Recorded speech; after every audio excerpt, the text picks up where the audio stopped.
오늘 말씀의 제목은 질문형입니다. 당신 가정에 이것이 있습니까? 여러분 가정에 이것이 있습니까?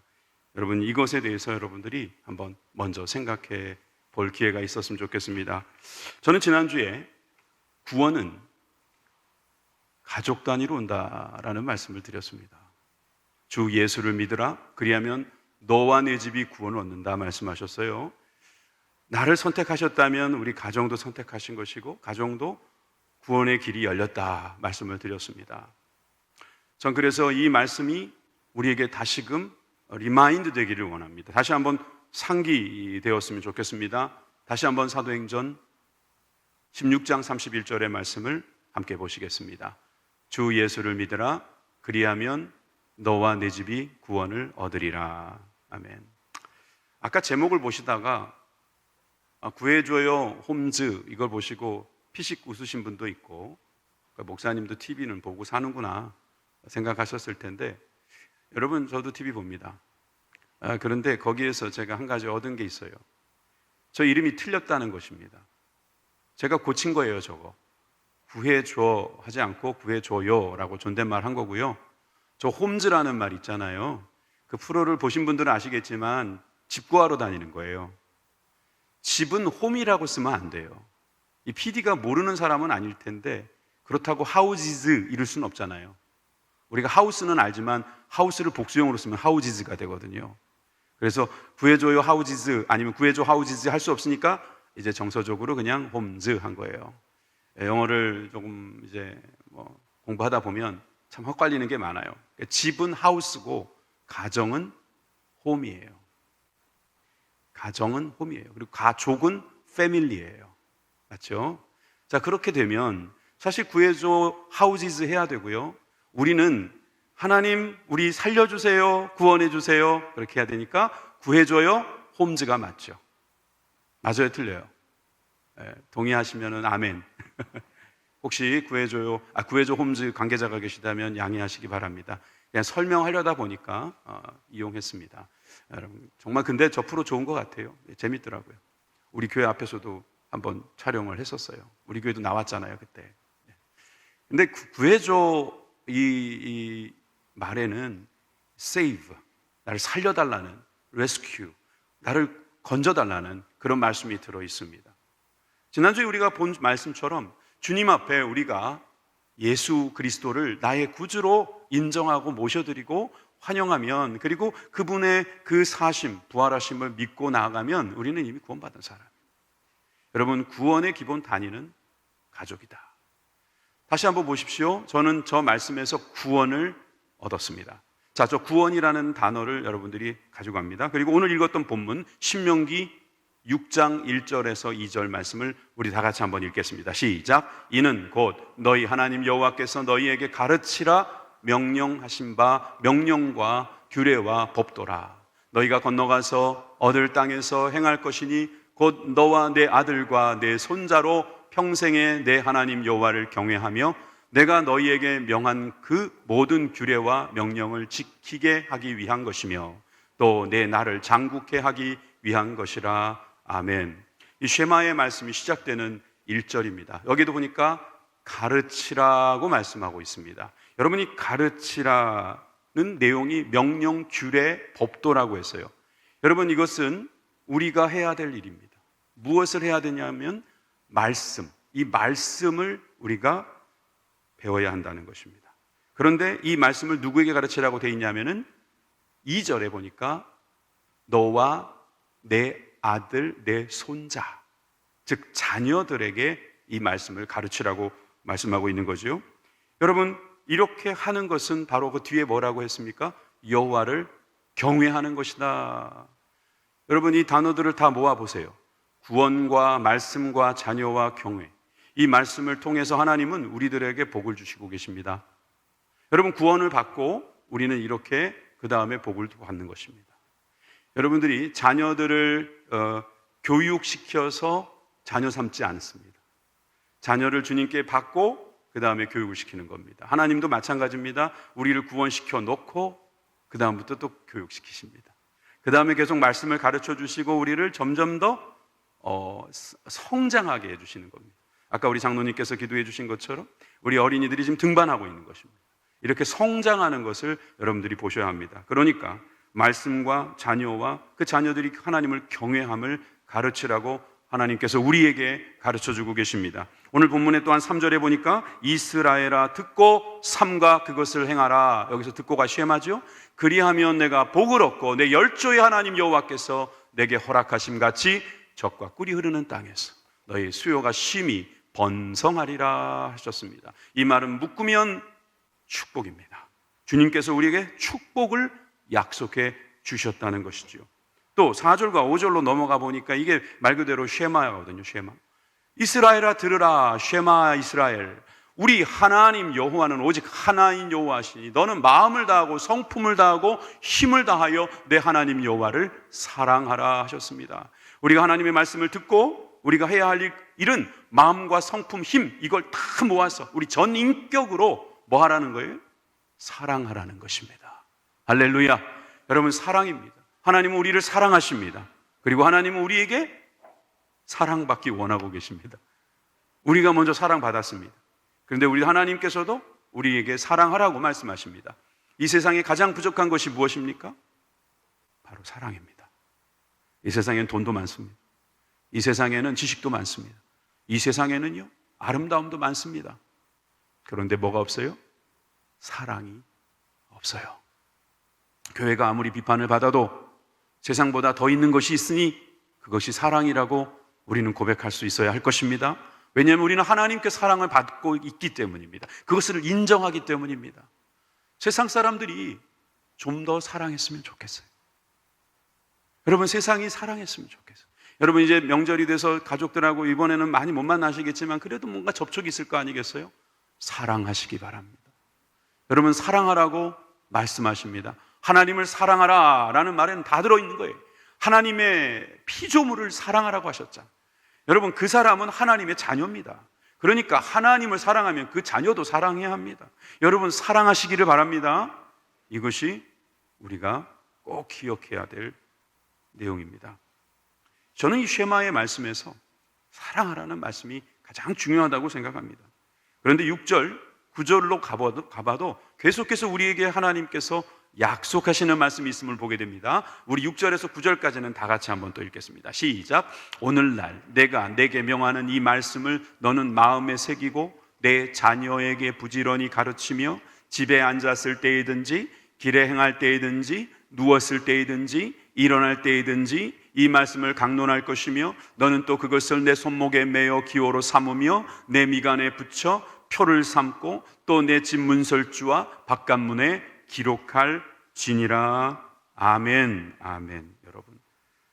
여러분 우리가 여기서 보니까 그 말씀을 어떻게 하라는 겁니까?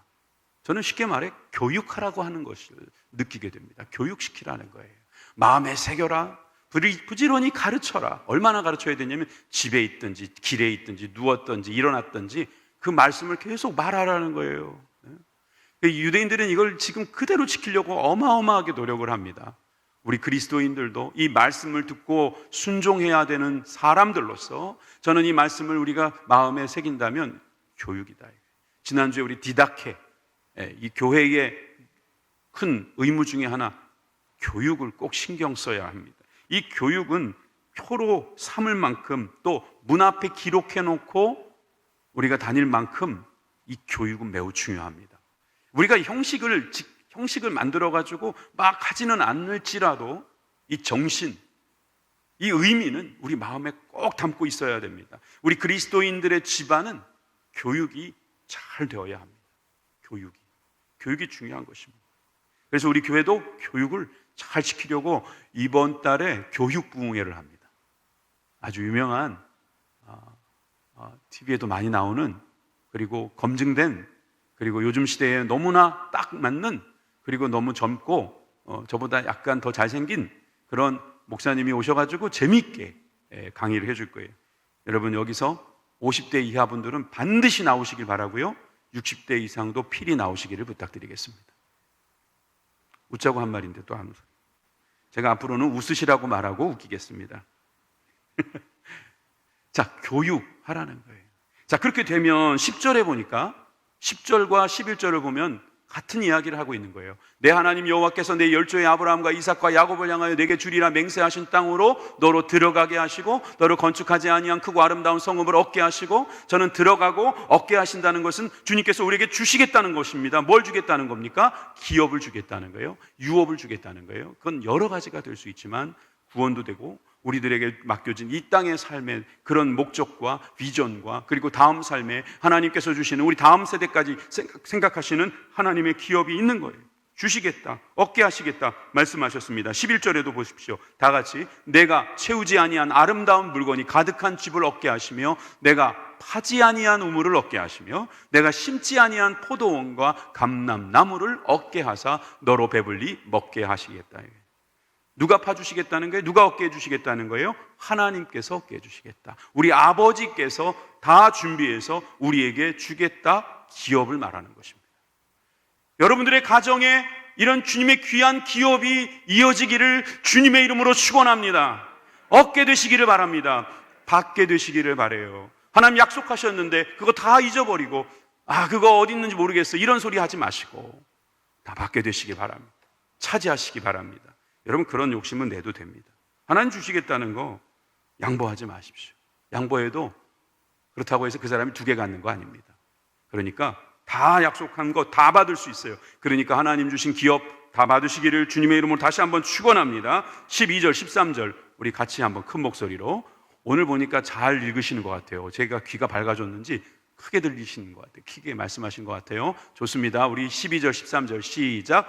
너는 조심하여 너를 애굽 땅 종되었던 집에서 인도하여 내신 여호와를 잊지 말고 내 하나님 여호와를 경외하며 섬기며 그 이름으로 맹세할 것이라. 아멘. 여러분, 조심해서 뭘 하라는 것입니까? 주님을 잊지 말라는 거예요. 주님이 뭘 하셨다는 거예요? 우리가 종되었을 때 건져주셨다는 거예요. 우리 노예였는데, 우리는 죽을 수밖에 없는 사람이었는데, 그 일하다가 그냥 땅에 묻힐 수밖에 없는 그런 인생이었는데 주님께서 우리를 잊지 않으시고 우리를 건져주셨어요. 그러니까 우리도 어떻게 해야 돼요? 잊지 말아야 돼요. 다른 말로 기억을 말하는 것입니다. 기억. 그리고 여호와를 경외하며 뭐 하라고 그랬어요? 또 섬기며, 섬김을 말하는 거예요. 이상으로 10가지.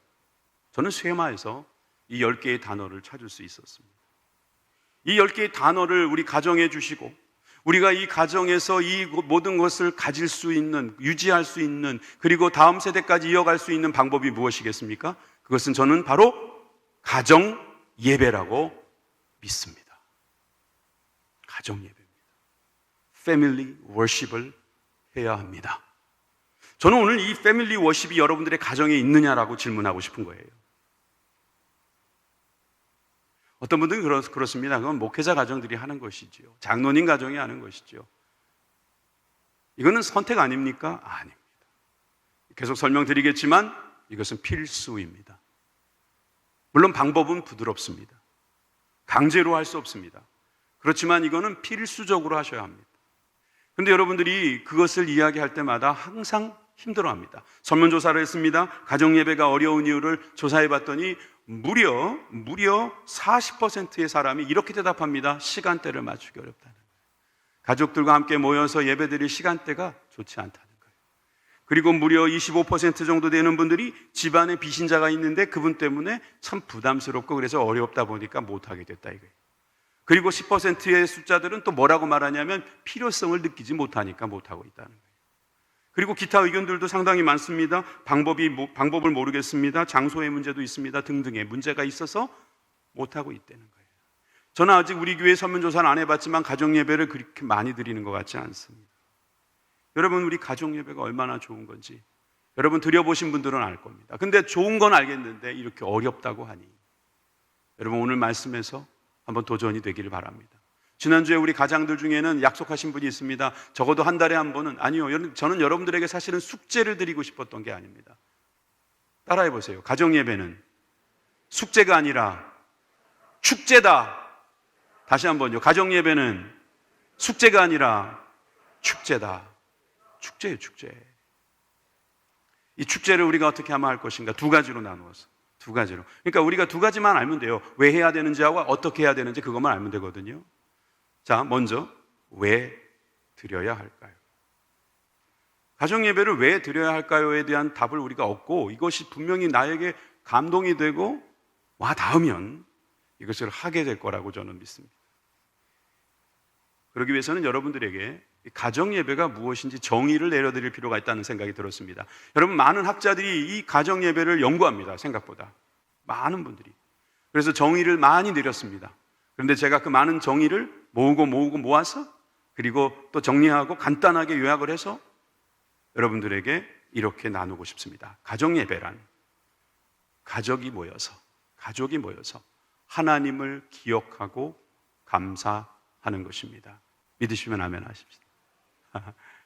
여러분, 하나님은 우리에게 기억되고 싶다 그러셨어요. 기억하라 그랬죠, 그죠? 경외하려면 기억해야 되죠. 여러분, 하나님을 기억한다는 거, 이게 제일 중요한 문제예요. 왜냐하면 우리가 왜 못하는가 하면 기억을 못하니까 못하더라고요. 기억이 안 나는 거예요, 갑자기. 세상에 나아가가지고 내가 크리스찬이었는지 정체성도 혼란스러워집니다. 그런데 세상에선 그렇다 치더라도 집에서는 그러면 안 되잖아요. 집에서는 목사님이, 교회에서는 목사님인데 집에서도 목사님이에요. 그게 좋은 거예요, 사실은. 그런데 그런 목사님의 권위적인 그런 것만이 아니라 일관성이 있어야 될 거 아니에요. 제가 우리 아이들한테 조금 조심스러운 게 있어요. 저보고 얘네들이 예수님을 안 믿을까 봐. 충격이죠. 저 그렇게 조심스러워요. 저보고 애들이 예수님을 믿어야지 저보고 예수님을 안 믿게 되면 어떡해요.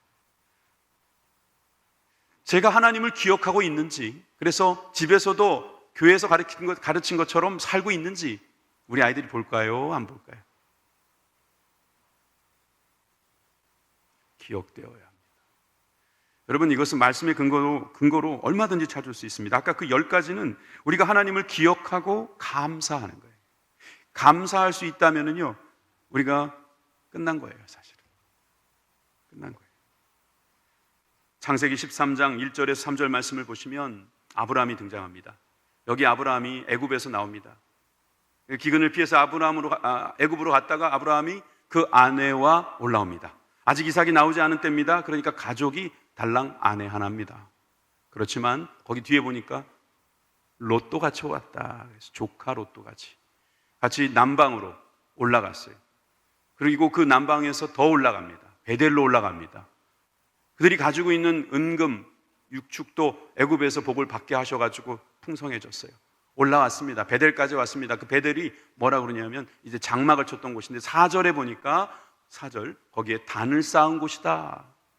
여러분, 그 베델은 어떤 곳이냐? 바로 단을 쌓았던 곳이다 이 말이에요. 여러분, 베델을 꼭 기억해 두세요. 그가 여호와의 이름을 부른 곳, 다시 말해서 아브라함은 가정 예배를 베델에서 드렸다 이 말이에요. 물론 그 전에도 드렸어요. 그러나 오늘 우리에게 이렇게 말씀해 주시는 단을 쌓았다, 즉 하나님을 불렀다, 여호와의 이름을 불렀다, 이 말은 바로 제단 예배를 드렸다는 것입니다. 여러분, 성경에 가정 예배가 기록되어 있냐? 바로 여기가 그거예요. 제단을 쌓고 그 제단을 통해서 하나님께 나아가는 것, 이것이 바로 가정 예배입니다. 이거 꼭 해야 됩니다. 그런데 그 다음 절에 보면은 여기에 한 가지 특이한 점이 나옵니다. 5절에 보니까 5절이요. 13장. 예. 창세기 13장. 거기 보면, 그렇죠. 잘했어요. 롯도 양과 소와 장막이 있었다 그랬어요. 아브라함만 많았던 게 아니에요. 롯도 많았어요. 그래서 롯이 그것을 가지고 있었는데 소유가 많아서 동거할 수 없게 됐다 그랬어요. 나중에 그래서 어디로 가죠, 롯이? 소돔과 고모라로 갑니다. 또 우리는 알고 있죠? 소돔과 고모라가 멸망합니다. 여러분, 저 양과 소와 장막이 롯에게는 그다지 또 중요했던 겁니다. 여러분, 우리에게 제단이 중요합니까? 아니면 양과 소와 장막이 더 중요합니까? 우리가 베델로 가야 할 이유가 무엇입니까? 왜 우리가 하나님 앞에 나아가야 합니까? 다 하나님께 받은 것인데, 하나님께서 풍성하게 채워주신 것인데, 하나님께서 지금 우리가 볼 땐 부족하지만, 그래도 하나님께서 채워주실 것을 나에게 믿음으로 주셨는데, 그런데 오직 그 걱정만 하고 있는 거예요. 소와 양과 장막 문제만 걱정하고 어디가 더 좋을까 찾아다니는 거예요. 그런데 아브라함은 단을 쌓았다. 여러분, 우리가 어떤 삶을 살고 있는지 한번 돌아봐야 될 부분이라고 생각합니다. 여러분, 아브라함이 이렇게 하니까 그 자녀들이 그걸 배우고 그 자녀들이 배워요. 직계들이 다 배우니까 나중에 야곱이 배웠어요. 아까 봤던 35장에 보십시오. 창세기 35장에 보니까 야곱이 이르되 일어나 베델로 올라가서, 베델이 또 나오네요. 거기에 거하며 내가 내 형 에서의 낯을 피하여 도망하던 때에, 죽을지 몰라 도망하던 때에 나타났던 하나님께 거기서 단을 쌓았더라. 아버지가 쌓는 곳, 할아버지가 쌓는 곳, 증조할아버지가 쌓던 곳, 고조할아버지가 쌓던 그 제단을 기억하고 계속해서 예배를 드리더라는 거예요. 이것이 바로 가정예배입니다. 이렇게 제단을 쌓는 것을 통해서 나중에 2절, 3절에 보니까 다시 한번 이렇게 말합니다. 야곱이 이에 자기 집 사람과 자기와 함께, 가족이네, 그죠? 가족이 한 모든 자에게 이르러 너희 중에 이방 신상을 버리고 자신을 정결케 하고 의복을 바꾸라. 우리가 일어나 베델로 올라가자. 뭐 하려고? 제단을 쌓으려고, 예배를 드리려고. 나의 환난 날에 내가 응답하시며 나의 가는 길에서 나와 함께 하신 하나님께 내가 거기서 단을 쌓으려 하노라. 확실합니다. 단을 쌓는 겁니다. 이렇게 단을 쌓아야 되는 것이 바로 가정예배고, 그것이 우리가 가정예배를 드려야 할 목적입니다. 이것은 선택이 아니라고요. 의무입니다. 이것은 바로 아버지에게 배운 겁니다. 아까 아브라함도 단을 쌓았잖아요. 누구에게 배웠겠어요? 그 할아버지, 아버지한테 배운 거예요. 노아로 가볼까요? 8장을 보세요. 8장 맞죠? 창세기 8장 18절에서 12절에 보니까 노아가 그 아들들과 그 아내와 그 자부들과 함께, 가족들이 또 등장하셨네요. 땅 위의 동물 곧 짐승과 모든 기는 것과 모든 새도 그 종류대로 방주에서 나왔더라. 노아가 여호와를 위하여 단을 쌓았다. 그리고 모든 정결한 짐승 중에서, 모든 정결한 새 중에서 취하여 번제로 단을 드렸어요. 배운 거예요. 노아는 또 누구에게 배웠겠어요? 위로 올라가면, 여러분, 아벨이 제사를 드리잖아요. 아벨이 누구한테 배웠다고요? 아버지 아담에게 배운 거죠. 여러분, 이렇게 신앙이 전수되기 위해서라도 가정예배가 이루어져야 합니다. 여기까지 여러분 말씀을 잘 들으셨습니다. 여러분, 가정예배를 왜 드려야 하는가? 이것은 우리가 마땅히 해야 될 일이고 우리가 하나님께 받은 은혜이기 때문입니다. 자, 그렇다면 아까 우리가 가정예배는 기억하고 감사하는 것이다 이렇게 말했는데, 그것을 가지고 우리는 어떻게 가정예배를 드려야 할 것인가? 이 문제를 마지막으로 생각하려 합니다. 여러분이 어떻게라는 말은 사실 여러 가지가 포함되어 있어요. 언제 드려야 됩니까? 무엇을 가지고 드려야 됩니까? 어디서 드려야 됩니까? 이게 다 어떻게의 문제예요. 어떻게. 서울신대에 그 교수님 한 분이 권혁성 교수님인가요? 그 교수님이 히브리대 쪽에서 구약을 전공하셨어요. 그분이 그런 간증 같은 말씀을 하셔요. 신학교 이제 들어오기 전에 거기서 공부하다가 유대인들이 사는 것을 많이 보았고 한 가지 특징을 봤다는 거예요. 유대인들이 아주 다른 때는 다 비슷한데 갑자기 유대인다워질 때가 있다는 거죠. 그게 언제냐면 금요일 저녁부터 이 사람들이 주섬주섬 막 챙겨가지고 가더랍니다. 그래서 거기서 뭘 봤느냐 하면 유대인들의 안식일 저녁 식사를 봤어요. 사진 한번 보여드릴게요. 실제로 저렇게 모여가지고 안식일이 토요일이니까 금요일날 저녁에 저렇게 식사를 해요. 저 식사는 평상시에 먹는 것보다 조금 낫답니다. 더 좋답니다. 그래서 저기서 명절 음식 차려놓고 먹는 것처럼, 그러니까 유대인들은 일주일에 한 번씩 명절 음식 차려놓고 유대인 안식일 만찬을 하고 있는 거다. 그래서 이분이 이걸 배워가지고요, 뭐라고 하시냐면은 딸이 둘이 있는데 시집을 갈 때가 되니까 남자를 데리고 왔답니다. 다른 거 안 물어봤답니다. 우리는 토요일 날 가정 예배를 드리는데 자네도 와서 드릴 수 있는가? 예, 드리겠습니다. 그럼 합격. 지금도 잘 살고 있고 행복하답니다. 여러분, 어떻게 드리느냐에 대한 힌트는 여기서도 있어요. 엄마들이 매일 드시는 게 100이라면 90으로 줄이고 그 10을 아꼈다가 나중에 토요일이든지 주일이든지 여러분들이 가정 예배 드리는 날 조금 더 반찬을 좋게 만드십시오. 그렇게 하면 자녀들이 좋아할 겁니다. 여러분들이 그렇게 준비하는 것이 헛되지 않을 겁니다. 여러분, 어떻게에 대한 문제는 사실은 우리가 지혜를 구하면 됩니다. 후히 주시고 꾸짖지 아니하시는 우리 주님께 구하면 되겠습니다. 주님께 구하면 얻을 수 있는 게 너무 많아요. 예를 들어 이런 질문도 있잖아요. 아까 집안에 비신자가 있어가지고 못한다. 여러분, 억지로 데리고 오면 안 됩니다. 여러분, 사람을 바꾸는 것은 억지로 되는 게 아닙니다. 강제로 해서 되는 게 아닙니다. 여러분들이 하나님을 예배하는 것을 보여주면 됩니다. 이게 굉장히 강력한 초청입니다. 여러분들이 하나님께 받은 사랑을 고백하고 감사한 일을 고백하고 거기서 즐겁게 하나님을 찬양하면 그 뒤에서 보던 남편이나 아들이나 이런 다른 가족들이 나도 한번 해야 되겠다라는 마음이 생기게 되어 있어요.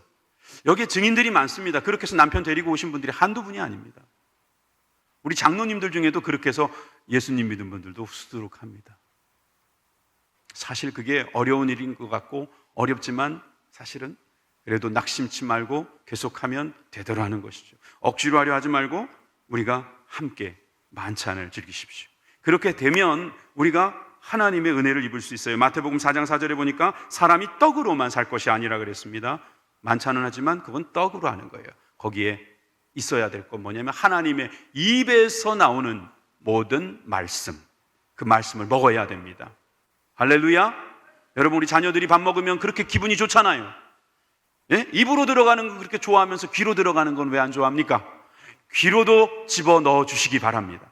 여러분, 귀로 먹는 밥을 먹기를 바랍니다. 우리 주님께서 뭐라고 말씀하셨냐면 나를 먹으라 그랬습니다. 그 말을 초대교회에서 많이 하면서 초대교회 신자들은 오해를 받았죠. 사람을 먹는다, 그런 뜻이 아니잖아요. 하나님의 말씀을 먹어라. 먹는 것처럼 내 몸 안으로 넣어라, 이 말이에요. 그러니까 하나님의 말씀을 배우는 곳은 가정예배예요. 교회에서도 배우지만 가정에서 배우는 거예요. 갓난아이를 보고 배우세요. 베드로전서 2장 2절에 보니까 갓난아이들 같이 순전하고 신령한 젖을 사모하라. 여기 엄마들 알잖아요. 젖 먹던 힘이 뭡니까? 그 아이가 살기 위해서 빨아들이는 그 힘, 그 흡입력, 그것을 우리들이 가지고 있단 말입니다. 그것을 우리가 살아나도록 만들어주는 거예요. 여러분, 결국 가정예배라는 것은 우리가 기억을 초대하는 거예요. 하나님의 그 은혜로운 기억들을 다시금 회상하는 거예요. 그것을 뽑아내는 것은요, 마치 배가 고파서 밥을 먹어야 되는 것처럼 너무나도 자연스러운 것인데 우리가 병들고 우리가 방해를 받고 우리가 다른 것에 정신이 팔려가지고 못하는 거예요. 미디어에게 애들을 빼앗겨요. 돈에 사람에 치여가지고 정신없어서 집에 오면은 푹 주저앉아요. 여러분, 지혜로운 아버지들은 살짝 남겨놓고 일합니다. 집에 들어와서 예배드릴 힘은 남겨놓고 일하시기 바랍니다. 그래서 같이 거기서 만찬을 나누기를 바라요. 음식만 먹는 게 아니라니까요. 그런데 여러분들은 또 이런 생각을 하기도 합니다. 목사님이 드려봤으면 아실 텐데 애들이 얼마나 말을 안 듣는데요. 그렇죠. 그래서 제가 여러분들에게 한 가지 제시를 할게요. 연령대별로 가정예배를 드릴 때 조금씩 다르게 접근하면 돼요. 한번 보여드립니다. 연령 발달에 따른 이해가 필요해요. 이것은 약간 학문적이긴 하지만 뭐 어려운 일 아닙니다. 첫째는 영유아기, 우리 교회로 말하면 영유아부에 있는 아이들. 부모님들은 잘 들어보세요. 이 아이들은 모방하는 것을 좋아하는 아이예요. 따라하라 그러면 잘 따라합니다. 잘 따라해요. 그리고 같은 내용을 계속 반복하면 애들 좋아합니다. 그러니까 부모님들은 뭐가 되어야 돼요? 수다쟁이가 되어야 돼요. 말이 없던 아빠들 훈련하시기 바랍니다. 말이 좀 많이 없으신 어머니들, 애들 앞에서 계속 말을 해야 돼요. 반복적인 거, 똑같은 말이지만 자꾸 이렇게 모방하도록 만들어줘야 합니다. 그게 예배입니다. 주일 예배는 잊으세요. 여러분들 집에 설교자 없잖아요. 목사님 초청하지 마시고 그건 신방 예배 때나 그렇게 하시고 가정 예배는 아이들의 수준에 맞춰서 내려가는 겁니다. 여기 할아버지 할머니들도 한번 그렇게 해보세요. 그게 예배입니다. 거창하지 않아요. 그리고 유치부 아이들, 유치기 때는 얘네들이 상상을 잘해요. 또 창의력이 있어요. 그리고 오감으로 체험하고 싶어요. 막 만지고 빨고 또 막 찍고 던지고 다 해야 되거든요. 그러니까 예배로 이 아이들을 끌어들이는 방법은 뭐 그림 그리기라든지 아니면 뭐 만들기라든지 뭐 이런 것을 통해서 아이들을 끌어들여야 됩니다. 제가 미리 말씀드리지만 우리 교회 학교에서는 앞으로 어린이들이 함께하는 예배의 지침서를 매주마다 만들어 드리겠습니다. 왜냐하면 우리 청년들이 시집가고 장가가서 아이들이 있는데 이 아이들을 잘 가정예배에서 키워내야 될 것 같아요. 그래서 우리 교회학교에서 집중적으로 가정예배 집중서를 만들어낼 테니까 그것은 아마 어린이가 있는 집에서는 아주 요긴하게 쓰일 것 같아요. 어른용은 이따가 말씀드릴게요. 그리고 아동 전기, 지금 우리 교회로 말하면 유년부에 있는 애들입니다. 얘네들은 어떻게 하면 좋으냐? 발달 심리학에 의하면 그때 아이들은 이야기를 듣기 좋아하는 거예요. 이야기를 재밌게 말하면 돼요. 처음엔 잘 안 되지만 그냥 엄마 아빠가 그렇다면 다 들어요. 그래서 이야기로 시작하는 거예요. 자, 찬송하자 뭐 이렇게 하지 말고 먼저 이야기로 시작하는 거예요. 이야기로. 그러면 아이들은 이야기를 듣습니다. 물론 성경은 이야기로 끝나지 않습니다. 그 안에 메시지가 들어있습니다. 거기서 얻어낼 수 있는 한 가지 메시지를 찾아내야 돼요. 그게 사랑인가 진리인가 뭐 은혜인가 뭐 이런 것들을 찾아내서 가르쳐 주는 거예요. 그러면은 이 아이들은 거기서 예배 드리면 되는 겁니다. 또 아동 후기 사춘기가 시작될 이 초등학생 좀 고학년 쪽의 아이들 보세요. 얘네들은 어떠냐면 특징이 논리적인 것을 좋아해요. 그래서 이 논리적인 아이들은 무슨 설명을 할 때 잘 해줘야 됩니다. 무작정 해주면 안 됩니다. 어떤 목사님이 매일같이 가정예배를 드리는데 이 아들 하나가 10살이 좀 넘었나 하는데 얘가 사춘기가 좀 빨리 와서 그런지 말 잘 안 듣는데요.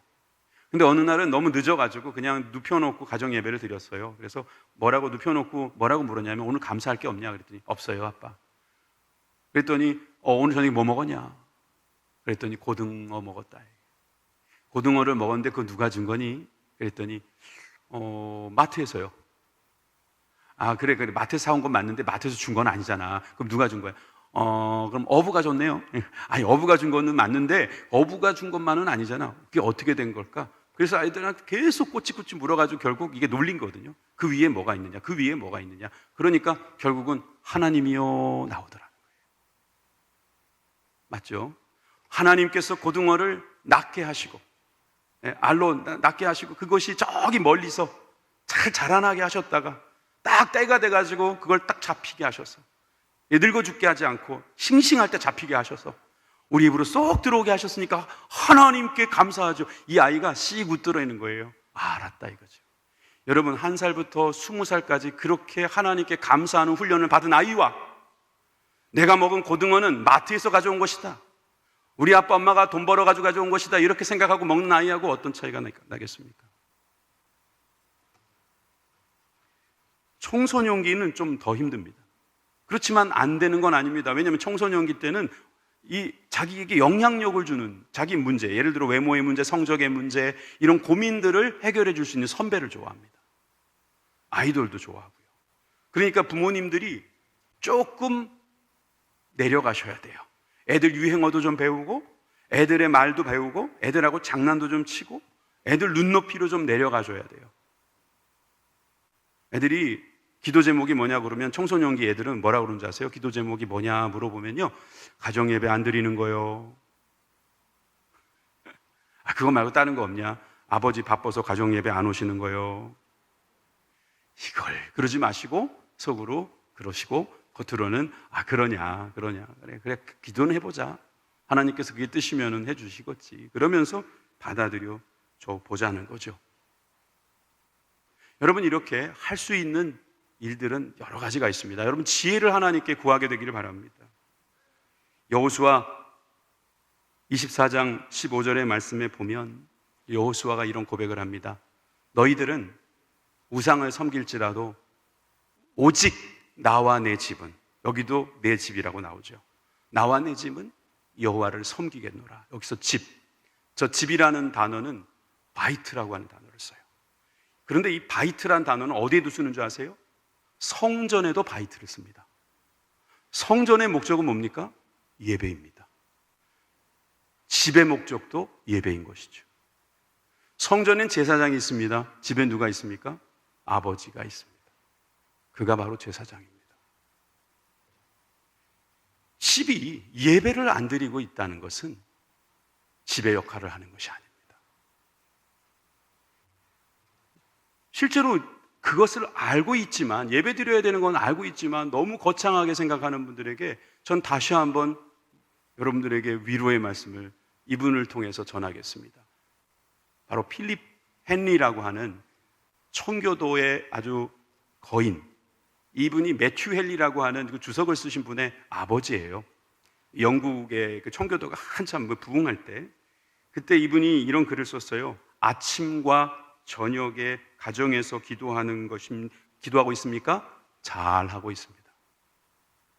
그런데 기도하고 성경을 읽고 있습니까? 그것은 더 잘하고 있는 것입니다. 기도하고 성경도 읽고 시편 찬송도 부르고 있습니까? 제일 잘하는 것입니다. 어려운 거? 아니라는 거죠. 할 수 있다는 겁니다. 이렇게 안 하면 집안에 문제가 있기 때문입니다. 극약 처방하겠습니다. 시간이 없어가지고 이제 극약 처방을 해야 될 것 같아요. 사무엘상 2장 17절에 보면 엘리 자녀 홈리와 비느하스에 대한 이야기가 나옵니다. 이 소년들의 죄가 여호와 앞에 심히 크면 그들이 여호와의 제사를 멸시함이었더라. 여러 가지가 생각나게 되는 본문입니다. 여러분, 우리들의 자녀를 사랑한다면 이 자녀들이 제사를 멸시하지 않도록 만들어주려면, 여러분, 우리가 가정에서부터 이 예배를 정말 아름답게 세워나가야 할 것입니다. 많은 분들이 고민해요. 어떻게 순서가 뭐냐고. 그러면 순서는 이렇게 하면 돼요. 기도하고 성경 읽고 찬양하고 기도하고, 기성찬기, 사도행전 아니고 사도신경, 그 다음에 성경 읽고 찬양하고 기도하고, 사성찬기. 기도하고 성경 읽고 질문하고 찬양하고 기도하면 기성질찬기. 질문도 세 가지로 나눈다면 질문과 나눔과 적용을 하면 돼요. 안 적어도 돼요. 유튜브에 다 이게 저장되니까 여러분 다시 한번 들어보세요. 여러분, 이렇게 하면 하나님께서 도와주셔요.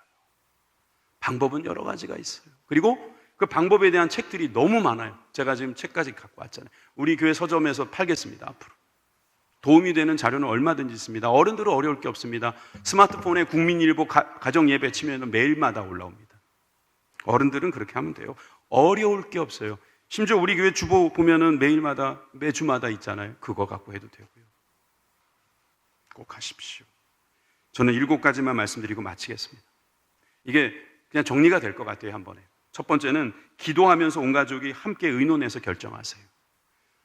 오늘부터 우리 집은 가정예배 드린다. 몇 시부터 드린다. 다 나와라. 이러지 마시고 다 모아놓고 밥 먹으면서 또 기도하는 마음으로 오늘 가정예배를 이제 드려야 될 것 같아. 목사님이 그러면서 의논하십시오. 두 번째, 아버지가 인도하십시오. 이게 질서입니다.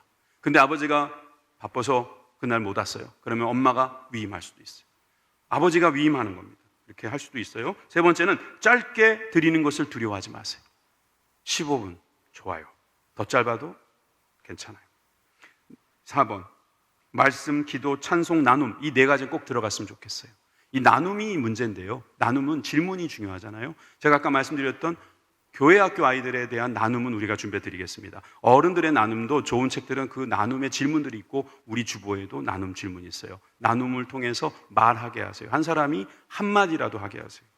좋은 방법은 기도 일기, 감사 일지, 예배 편지, 이런 것들을 또 쓰게 하는 것도 좋은 방법입니다. 5번째, 설교하지 말고 말씀을 읽고 질문하시라는 거예요. 6번째, 서로 격려하고 경청하며 친절하게 말하십시오. 너 그것도 모르냐? 에휴, 너 교회 다닌 거 맞아? 너 그걸 모르면 어떡해? 제가 그랬다는 거예요. 그러니까 아이들이 싫어한단 말이에요. 저도 모르게 제 자존심 때문에. 그러면 안 됩니다. 7번째, 기도는 실제적이어야 하고 구체적이면서 짧게 하십시오. 전 그래서 어제 저녁에 우리 아이들한테 말했어요. 나 이거 해야 돼. 설교해야 되니까, 이거 꼭 해야 되니까 너 사인 좀 해. 그리고 읽어보라 그랬어요. 이런 내용이었어요. 우리 가족 가정예배 결심서. 우리 가족은 정기적으로 살아계신 하나님께 마음을 다해 가정예배를 드리기로 결심합니다. 2021년 2월 7일, 어젠데 사실은 7일. 그리고 제가 이름을 쓰고 아내도 쓰고 아이들도 썼습니다. 저만 할 것 같진 않죠? 네? 여러분들도 해야 될 것 같죠, 왠지? 여러분, 결심하십시오. 그러면 여러분들의 가정에 오늘 놀랍게 예비된 그 복이 있을 것입니다. 주님이 기억되는 장소, 주님께 감사하는 장소, 그리고 여러분들의 신앙이 이어가는 장소. 이 코로나 시대에 정말 하나님께서 우리에게 특별히 예비하신 말씀인 줄 믿습니다. 기도하겠습니다.